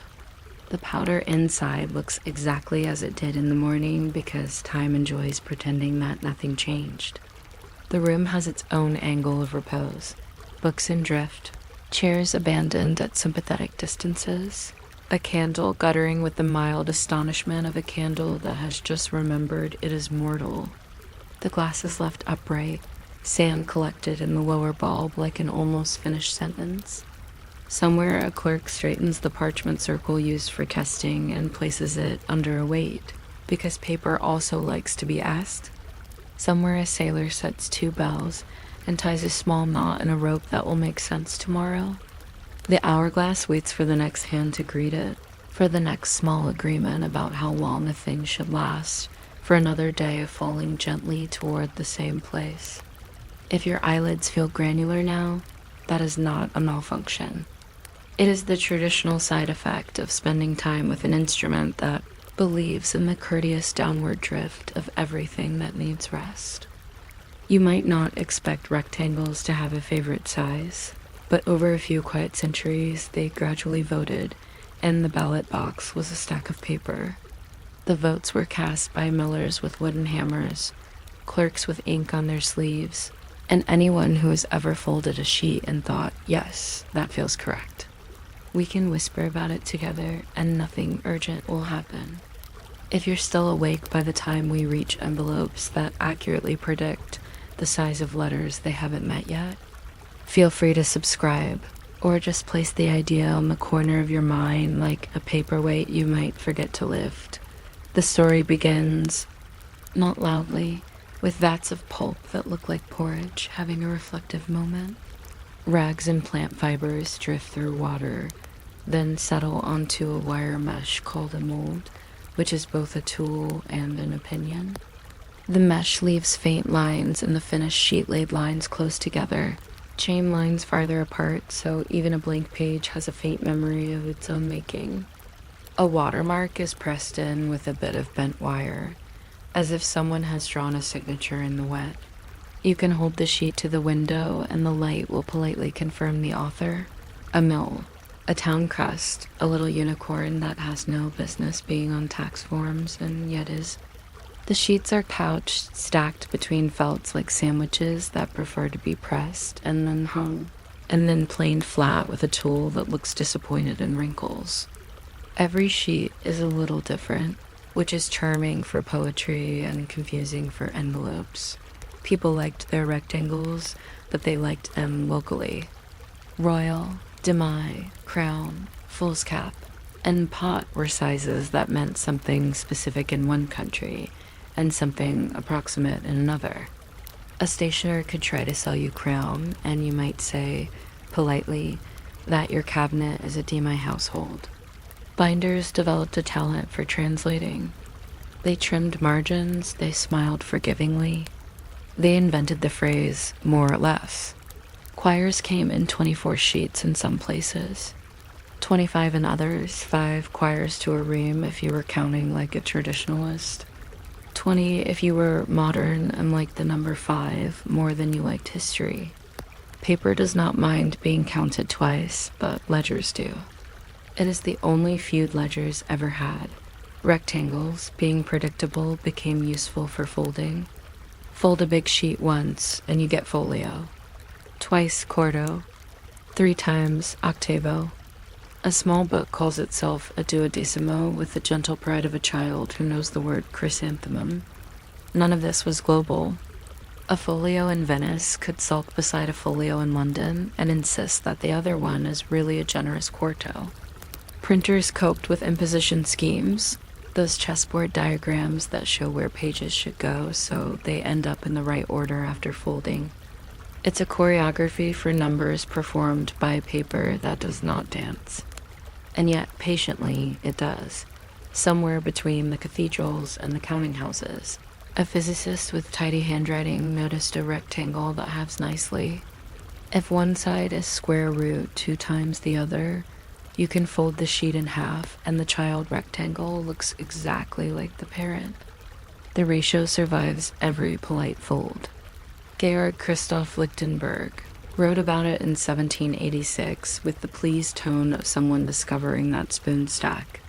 The idea napped for more than a century, as good ideas sometimes do, and then woke up in the paperwork of the early 20th century when Germany, newly in love with measurable things, founded a committee with the kind of name that sounds like a filing cabinet, the Deutsches Institut für Normung.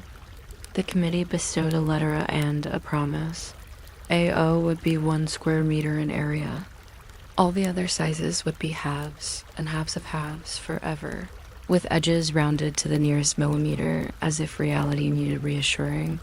A 0 is theatrical, wider than a small blanket. A1 is a well-behaved poster. A2 makes maps that agree to be folded. A 3 is what offices print when they want to look important. A4 is the household diplomat, a sheet that will fit in almost any machine that eats paper. The series tiptoes down to a 10, tiny as a label with nothing much to say. Meanwhile, the C series solved the envelope question with a kindness bordering on prophecy. AC4 envelope holds an A4 sheet without folding. AC5 holds an A4 folded once. AC6 waits patiently for twice. The B series lives between A and C, like a friendly neighbor who always seems to have the exact measuring cup you need. If this sounds like a family, that's because it is. Gather them on a table and you can watch them fit under each other like respectful nesting birds. A 4210 by 297 millimeters feels oddly right in the hand, though it cannot say why. It is long enough that typing looks neat and short enough that lists admit when they have gone on too long. Photocopiers were built around it, printers learned to speak to it, and binders apologized to it with a precise 2-punch pattern. The sheet weighs something called grams per square meter, which allows the paper to have a personality without changing size. 80 grams is the quiet conversationalist of office drawers. 120 grams is the sheet that likes invitations. 300 is a greeting card that refuses to fold without negotiation. Paper prefers to be described with numbers that sound official, even when those numbers merely say, "I am the same everywhere," which is a convenience for envelopes. Not everyone joined the Square Root 2 choir. Across the Atlantic, the United States kept a rectangle called letter 8.5 by 11 inches, whose origin is explained by a story about the reach of 18th century paper makers. The tale says an arm's comfortable stretch defined the mold length, which is both charming and suspicious, the way many origin stories are. Legal size, 8.5 by 14, persists like a joke nobody wants to tell again but cannot stop repeating. Tabloid, 11 by 17, appears when you want to look like a minor print shop. The North American sizes do not fold into themselves neatly, and this is not a crime. It simply means that files spill a little and envelopes improvise. If you print in a 4 on a letter sheet, there will be an honest band of white at the bottom, like a sock peeking from a trouser. Everyone pretends not to notice. Peace, like paper, is often made of tolerances. Margins came first from the mold. Those decal edges where slurry politely ended created a natural white space. Scribes liked margins for notes, doodles, and the occasional small fox drawn during a slow winter. Printers kept them because eyes enjoy a field to rest in. Later, typewriters decided margins were a place to strike the carriage return lever and feel competent. Every machine offered you a choice. Set the left margin with a small sliding tab and pretend you have arranged the world. Leading the space between lines was literal in the age of metal type. Strips of lead slipped between rows as casually as bookmarks. No one says, "I'll adjust the aluminum," because aluminum lacks the bedtime sound of the word lead. Even when screens arrived, we kept the older word as a souvenir, like a tiny piece of metal in a digital pocket. If you want to consult paper about patience, ask it about watermarks. Hold a sheet to the light, and there, pale as a memory that doesn't interrupt, is the mill's emblem. A pair of shears, a crown, a lamb holding a flag, a date that looks hopeful. Watermarks were not only vanity, they helped thieves fail and clerks succeed. There's a small, unsurprising pride in matching watermarks across a stack.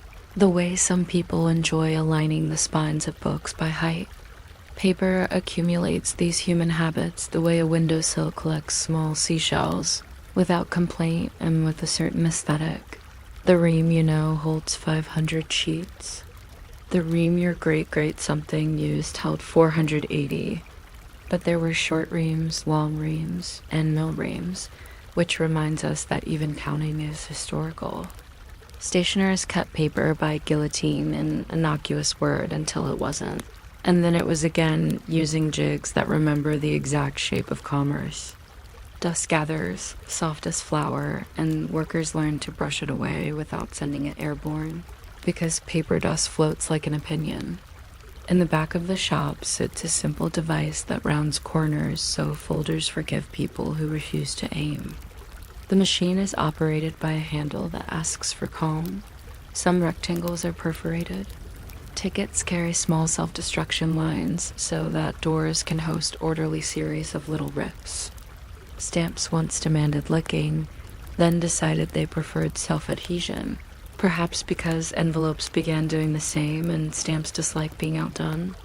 Perforation wheels live on desks like tiny moon craters and roll along with a soft feel of punctuation. On ledger pages, faint blue lines march in ranks. Red rules mark places where totals become summaries. Graph paper becomes a room where numbers obey tile work. Isometric paper dreams in triangles. Music staves weight. Paper believes in spaces that imply behavior. And people, soothed by implication, often comply. There's a quiet society of wholes. A 4 expects 2. Some countries offer 4, which looks confident. America uses 3, evenly spaced as if dividing the day. The standard distances are codified by documents that are not exactly thrilling, and therefore perfect for bedtime. A good punch makes confetti the size of a small coin, which offices either throw away or keep in a jar like snow that has agreed to be indoors. The binder's rings click closed with a sound slightly more satisfying than necessary. Manila folders, named for a Philippine fiber because trade and paperwork care about the same ships, arrive in buff. Tabs hide behind other tabs until someone agrees on positions. If you label one miscellaneous, it fills immediately. An observation as old as labels. Staplers make promises printed on their undersides, 10 sheets, 20. A bold 50 for the strong, and every office has attempted to exceed these declarations by exactly 1 sheet. Swingline numbers are whispered about like batting averages. A stapler can fold its anvil to allow a temporary pinning, a trick most people learn by accident and then claim always to have known. The cartridges hold staples in long rows like a quiet xylophone. When the row runs out, you can place the empty strip on your finger and admire the way absence holds its shape. Paper clips have an almost musical modesty. There are gem clips, ideal for dignified attachment, and the slightly baroque butterfly variety, which looks festive and complains in drawers. Asterisk photocopiers brought glass to paper's daily life. A lid lowers like a considerate eyelid. A bar of light scans, and a page emerges believing itself a twin. Toner is plastic ground to a powder that wants to be static. Fusers are hot rollers that persuade it to become ink. Someone posted a note above the machine saying, "Do not fan the paper," which is the opposite of what older machines demanded. A tiny example of progress annoying experience. Paper has opinions about humidity. At 50%, sheets feed one by one with the composure of monks.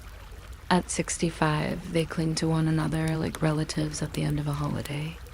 Reams are wrapped in packets that suggest there is more science in a day's printing than there is, and they are not wrong. Asterisk, asterisk. Envelopes are geometry's bedtime story. A C4 accepts an A4 at full pride. Fold a 4 once along its long side and it becomes a 5. Slide that into a C5 and you've made a small treaty between content and container. With 2 folds, your letter becomes C6. With 3, it graduates to DL, which stands for dimension lengthwise, and also for doesn't lick, because gummed flaps went out with a sigh. Window envelopes wear spectacles and prefer their contents to present names precisely in the frame. A misplaced address will still arrive because postal workers enjoy puzzles. Gummed edges once asked for a tongue. Self-seal strips arrived like progress on a school afternoon. There is a special class of envelopes called pocket that opens at the short edge, for people who like surprises early. Meanwhile, filing cabinets rehearse their patient opera. One drawer reads a F, another GL, and so forth, though everyone knows the M drawer bears a disproportionate burden. Guides rise above the folders like small, opinionated headstones. The rhythm of a cabinet sliding is older than elevators and just as comforting. Keys dangle on little numbered tags in a different drawer whose labels also need labels. Someone in 1890 made an index card for index cards, and no one has had the heart to throw it away. Cards measure themselves in a system that feels invented on a rainy afternoon 3 times 5, 4 times 6, 5, 8, and somehow endured. Librarians kept drawers of them long after computers arrived, perhaps because the sound of a card being flipped is the audio equivalent of a deep breath. Paper prefers quiet weights. 75 grams per square meter moves like a sigh. 90 feels like an assurance. 120 begins to believe in formal clothes. There's a paper called onion skin that whispers when moved and survives folding in ways logic resents. Airmail once loved it because planes liked to pretend they were carrying nothing at all.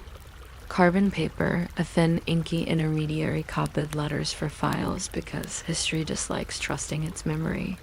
Typists took pride in pressing just hard enough for the third copy to be legible, which is an art. Most arts pretend they did not borrow from typing dot in the afternoon of history. Standardization quietly wins. Meetings were held, minutes were taken on the very paper being debated, and everyone tried to sound pleased. The ISO numbers settled into boxes, drawers, and habits. Office supply catalogs bloomed with pages where every rectangle smiled from a tidy grid, and prices were printed with decimals because decimals feel honest. But local customs survived. A village printer kept a stack of foolscap because a parish clerk likes the way it sounds when you say it. A university held onto blue exam booklets narrower than any serious statistic. A lawyer's desk allowed legal pads to continue their yellow conversation. Paper forgives these loyalties. It enjoys being the reason a drawer does not close because the edges don't match, which is drama at a very low volume. In the evening, paper becomes tokens of smaller rituals. A grocery list knows it will be folded and placed by the keys, then unfolded in a store whose music is arranged by fruit. A note on the refrigerator earns a magnet shaped like a beat. A child fashions an airplane that discovers every corner of the living room, then parks on the shelf with confidence born of physics. A recipe card collects a translucent ring of olive oil that becomes its badge. A memo is written in green ink because a pen declared that green ink should exist. At a desk, a single A4 nap of paper sits under a lamp that pretends to be the sun.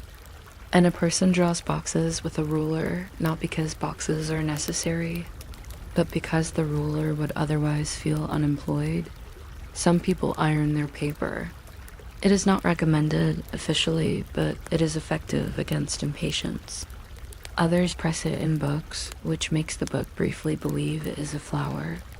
Archivists hum about lignin and pH and keep papers in rooms where the temperature is not so much controlled as gently persuaded.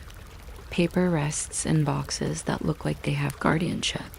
Historians occasionally open one and find a letter in ink that has decided to brown with dignity, the lines sloping because the table was mildly drunk, the signature larger than required. Even a blank sheet can be archival if it has nothing to do, and is willing to do it forever. Eventually, the lights go out in the office that is also the century. A copier screen dims to a small polite dot. Binders return to their rings.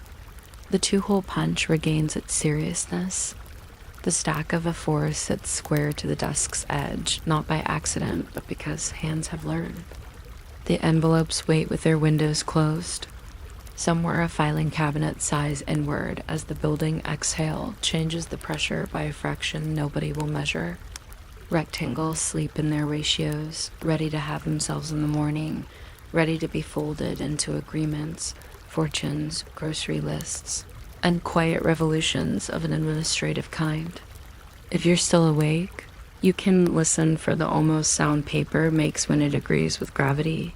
A whisper that everything can be set in order by being the right size and then resting for a while.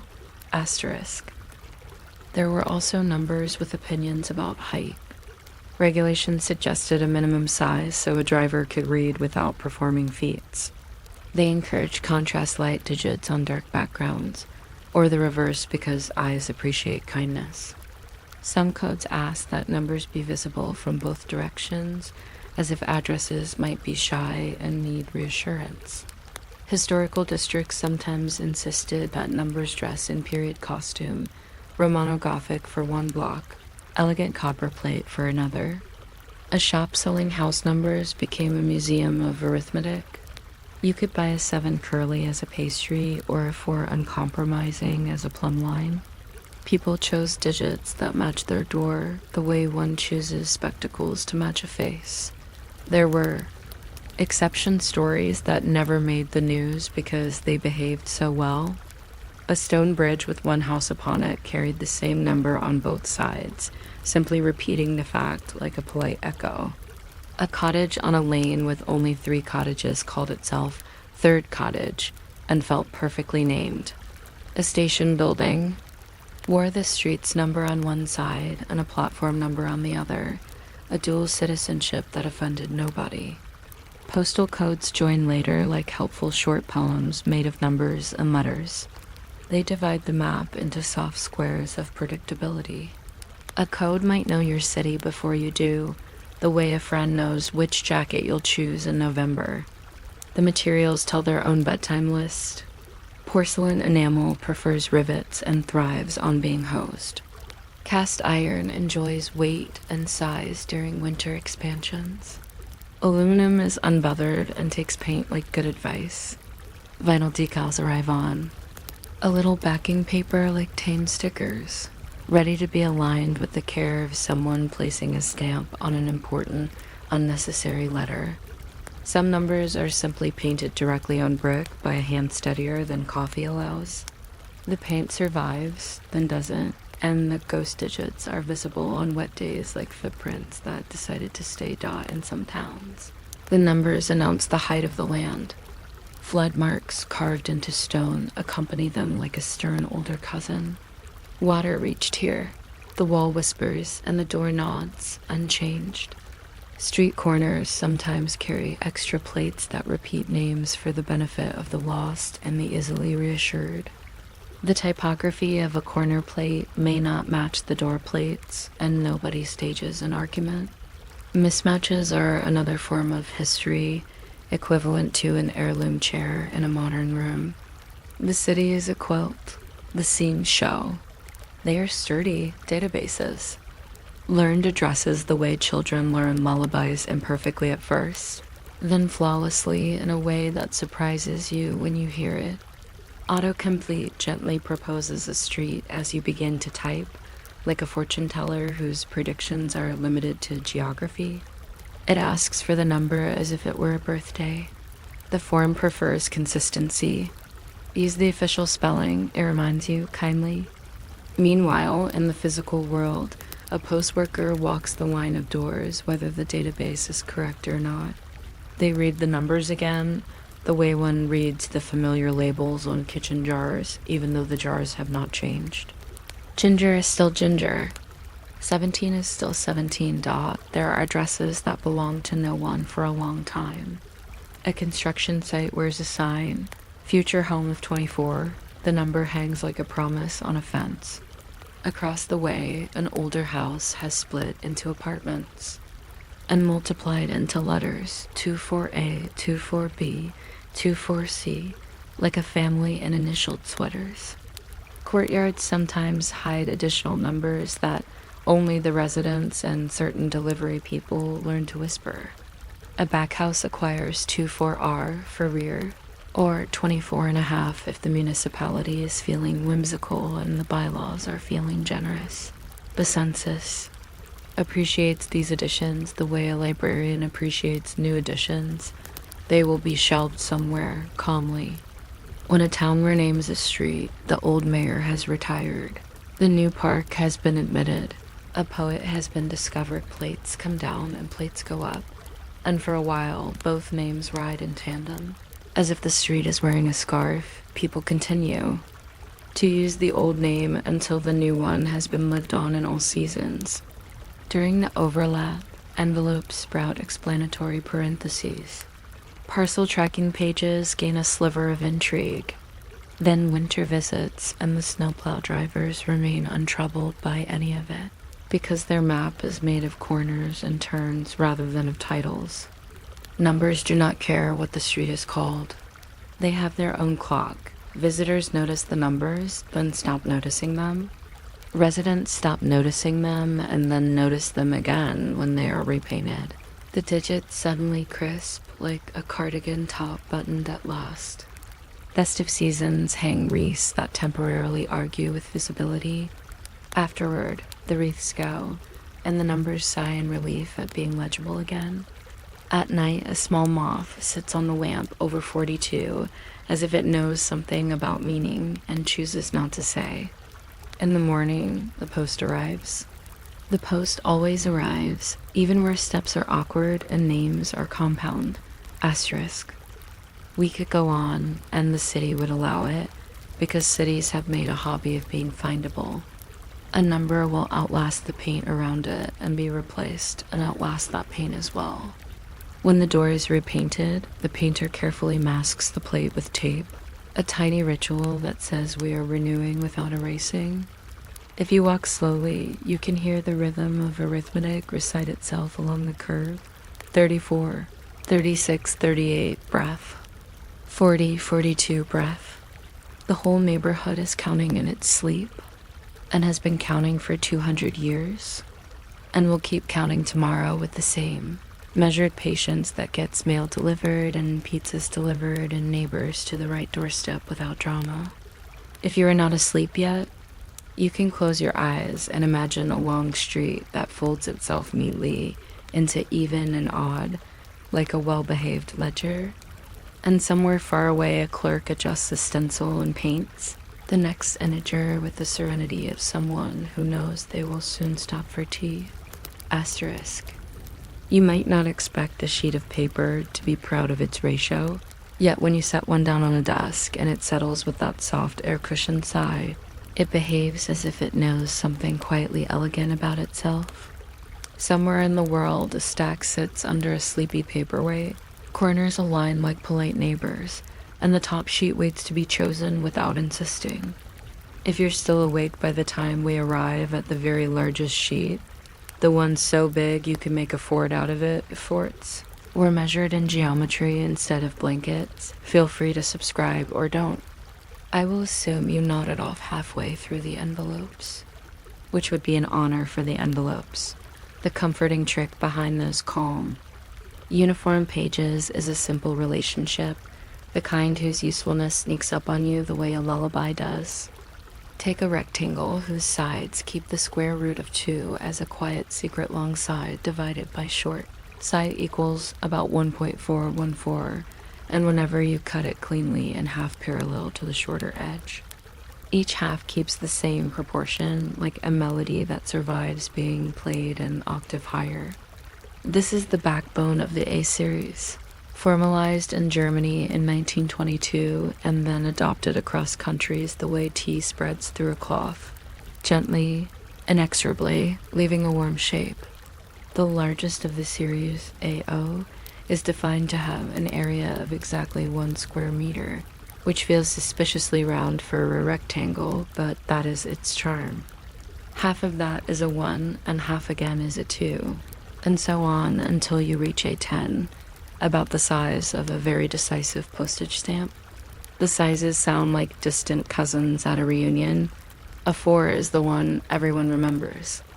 A3 is the one that brings a sketchbook. A 5 fits in a pocket and asks nothing more than a pencil. A 4 is the domestic hero of offices, school bags, and home printers. It measures 210 by 297 millimeters, numbers that refuse to be memorable but reward the effort of trying. Its surface follows an unspoken etiquette. Margins hang back, generous but not effusive. Body text settles into about 60 characters per line, as if language has discovered an ergonomic chair. When a page is typeset in that shape, sentences breathe. When you fold a 4 in half, it becomes a 5 with the same sense of proportion, and a program printed across pages can be folded into a booklet without any drama. A printer sighs with relief at the predictability of it all. The rollers grip, the paper swishes. The ink dries in a pattern that has been rehearsed since the 1970s. Maybe earlier if the machine has a long memory. The B series waits in the wings, a little larger than its cousins at each step, and useful for posters and the kind of drawings that prefer elbow room. If A sizes are like sheets fitted to mattresses, B sizes are like toppers, adding just enough generosity that a layout can stretch without changing clothes. The C series exists solely to be hospitable to letters. A C4 envelope welcomes an unfolded A4. AC5 receives an A5.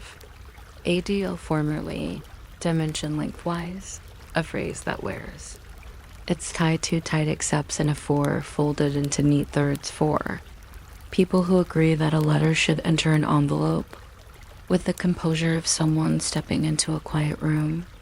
Each of these sizes relates to the same square root 2 family, which means the folded letter and the envelope share an ancestry. And do not argue at the door. Before all this geometry smoothed things out, pages were named like characters in a slightly tipsy play. Folio, quarto, octavo words that sound rounder than their shapes. The names refer to how many times a printer's sheet was folded, once for folio, twice for quarto, 3 times for octavo, and so forth. A page's size depended on the original sheet, which varied from press to press and from century to century.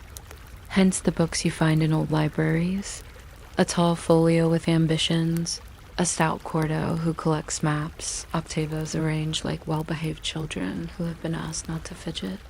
In North America, a different tradition lingered and hardened everyday practice. Letter, legal, ledger. Letter is famously almost, but not quite. A 4 a slight stubbiness, 8.5 by 11 inches. Their halves aging into 5.5 by 8.5. The difference is small, but enough to make a photocopier look briefly puzzled. The same way a cat pretends not to understand your clearly labeled suitcase. The world survives these discrepancies by using trays with adjustable guides and by having a sense of humor. Dot paper is measured not only by size, but by feeling. There's the old language of quires and reams, of chain lines and decals, of rag content and wood pulp. A ream is 500 sheets now, though it has been other numbers historically, as if the term came with a sliding scale and a wink. A quire is 25 by modern agreement, though once it was sometimes 24. And if that inconsistency helps you relax, you're ready for sleep. Weight is expressed as grams per square meter GSM because the series so courteously starts at a square meter. Ordinary printer paper tends to be around 80 GSM, which balances rigidity with foldability like a good handshake. Heavier stocks, 120, 160, 300 GSM pretend to be cards or invitations. Lighter ones become airmail that flutters like disciplined confetti. Long grain and short grain tell you which way the fibers prefer to bend when folded. You can test by gently trying both directions. The page will tell you politely which way is easier, which is more than you can say for some doors. Watermarks whisper about the mold that caught the pulp. Laid papers show faint parallel lines like a field seen from the window of a very slow train. Wove papers look smoother, like the fog that arrives without calling first. The decal edge is the feathery border of handmade sheets, which used to be a default and later became a sign of luxury, as if time itself had become a premium finish. Modern cut paper has edges clean as an appointment, yet even that sharpness softens under use, and pages thumbed for long enough begin to feel like fabric, pretending to be wood, pretending to be fabric again. Books remember their readers by the way their corners become sympathetic. The history of the standard is restful in its tidiness. Early in the 20th century, German engineers wrote a specification called DIN 476. It was not glamorous, but it was exact, and exactness has the kind of beauty that looks good in fluorescent light.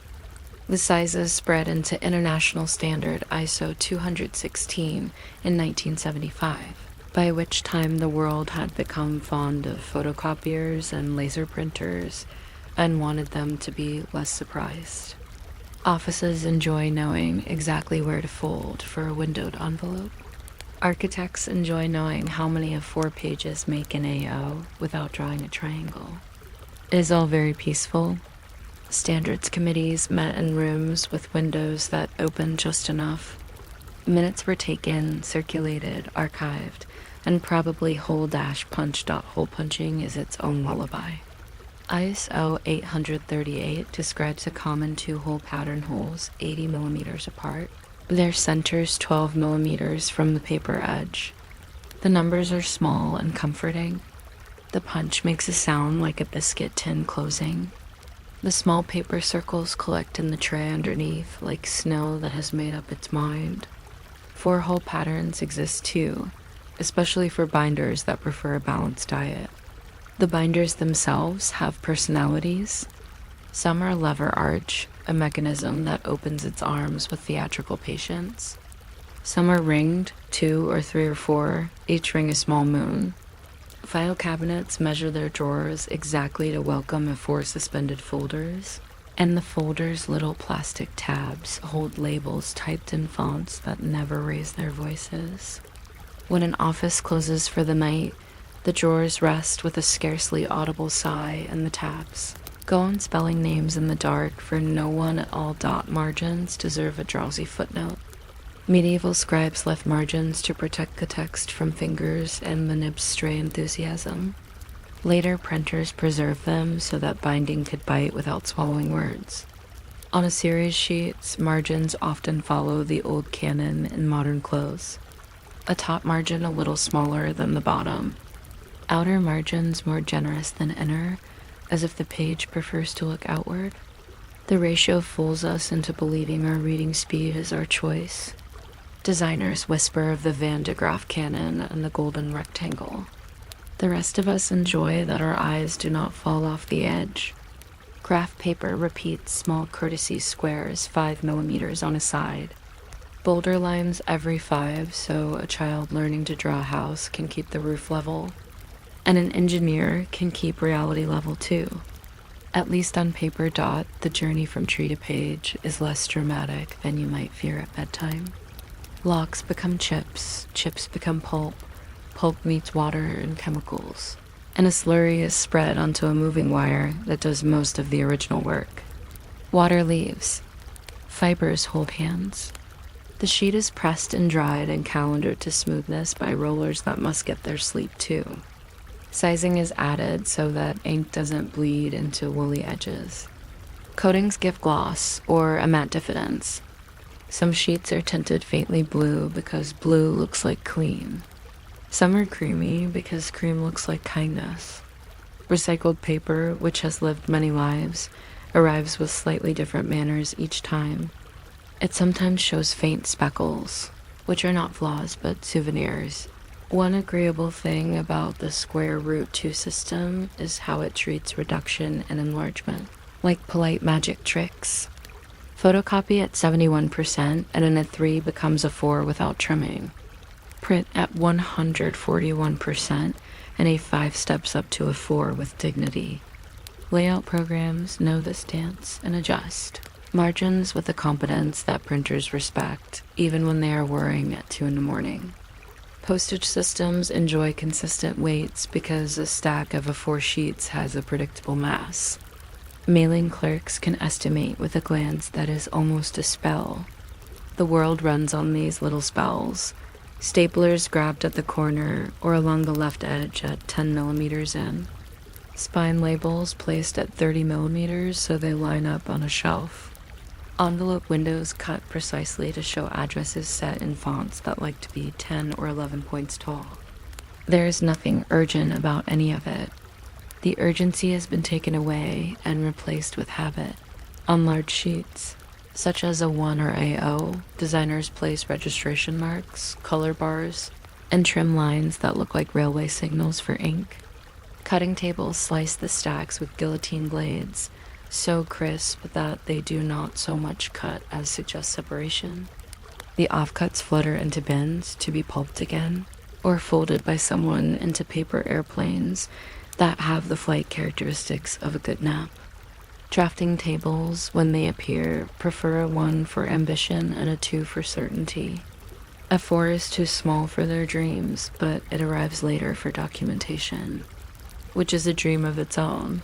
Stationers categorize the world as if it were a drawer system, copier paper, writing pads, sketch blocks, watercolor sheets that are so heavy they could shelter you in a drizzle. The pads have perforations near the glue to encourage clean tears, a kindness more papers might emulate. Notebooks square-ruled, dot grid, blank, ruled with margins. Spine stapled, stitched, glued, spiral bound to permit page acrobatics that normal bindings refuse. The sizes multiply but remain sensible. A4 notebooks lie properly under your hand for long letters about nothing in particular. A 5 fits the cafe table between cup and saucer, accepting the occasional ring of coffee as a seal of friendship. A 6 permits lists so brief they never overstay their welcome. Somewhere a traveler carries in a 7 notebook and writes down train times and names of cheeses in letters so small they resemble weather. The industry has rituals. Pallets hold reams and cartons, cartons and wrappers, wrappers sealed with a strip that tears with the sound of distant surf. A carton yields to a depot's cutting knife and becomes an open box, its flaps tucked back. Office folklore says the last ream in the cupboard is never to be opened without replacing the order form. This folklore's success varies. At the copy shop, a technician fan flips a stack to loosen the sheets the way you loosen pasta in boiling water. Printers request fanning because static clings like an affectionate cat, and the cat must be persuaded to nap elsewhere. The stack sits in the tray with a little curved smile, as instructed by the embossed diagram near the handle. No drama occurs. The page path is a slow river. In museums, there are papers older than our grandparents' grandparents. Their fibers relaxed, their acidity low, their patience high. Handmade rag paper refuses to hurry toward yellow. It hosts brown ink that has oxidized into a standing ovation. Lithographs on wove paper lie under glass with a certainty of dimension that would survive a small earthquake. Conservators measure humidity with devices that blink softly, and when humidity is right, paper sleeps well, and the guards walk without squeaking. The old sizes linger in those rooms, folio, quarto, and next to them modern standards sit like younger cousins. None of them mind the other's presence. They share the room like generations after a large meal, nodding. Remembering between all these facts runs one very slow stream, the promise that if you fold and cut and print and punch today, tomorrow will greet your efforts with recognition. Your file will meet a folder that knows its width. Your diagram will scale to an size that fits the plan chest. Your no will slip into its envelope with the weary grace of a commuter finding the same seat as yesterday. Nothing insists. Everything allows. The ratios do the work in the background. People continue to doze on trains holding A4 documents folded once, then once again, the creases like faint maps of where the day has gone. In a conference room, someone doodles a spiral that never touches the page margins, as if the margins were shy but firm. At a kitchen table, a child folds a fortune teller from a 5 and writes tiny prophecies under its flaps. The prophecies are all gentle suggestions. Eat another strawberry, feed the cat. Take a nap if you place an A4 sheet on an A3 sheet on an A2 sheet and stand back. You see step terraces, a paper ziggurat rising not to a temple but to a very calm office. Somewhere a binder closes with a sound like a small door in a friendly house. Somewhere else a guillotine drops, and somewhere else a laser printer warms and hums, and the page emerges printed with a kind of black that feels both new and inevitable. The sheet lies flat, the corners do their best impression of right angles, and the day continues.